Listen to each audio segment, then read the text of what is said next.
ఇక మన ఎంజాయ్మెంట్ ని ఎవ్వరు ఆపలేరు.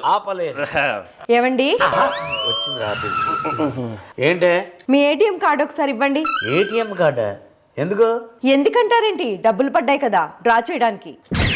కార్డు అడిగితే అట్లా ఒకరి ముఖాలు ఒక్కరు చూసుకుంటారేంటి? అంటే ఆ డబ్బులు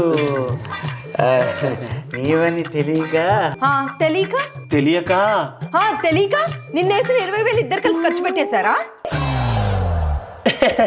అంటే నువ్వు మాట్లాడుతున్నది నిన్న మామ అకౌంట్లోకి వేసిన 20,000 గురించా? మరి మీరేమనుకున్నారు? అంటే ఆ 2 లక్షలు. నర్మయ్, మామ రాత్రి ఏదో కల్తీ మంది తాగాడత్తమ్మా, అందుకే నోటికి ఏదొస్తే మాట్లాడుతున్నారు అనమాట. నీకేంటి ఆ 20,000 డబ్బులు కావాలి అంతే కదా? నేను స్వయంగా బయటికి వెళ్ళి డ్రా చేసుకుని నీ చేతికి ఇస్తాను. బయట ఎండలు ఎలా ఉన్నాయి చెప్పు, నువ్వు పోతే గ్లామర్ పాడవద్దు. ఏమంటావు మామ? మర్రే వెళ్ళు. పొట్టి అమాయకురాలు కదా, అందుకే చేసుకుంది. నీకు విషయం చెప్పనా? మెక్కుదాం పదా.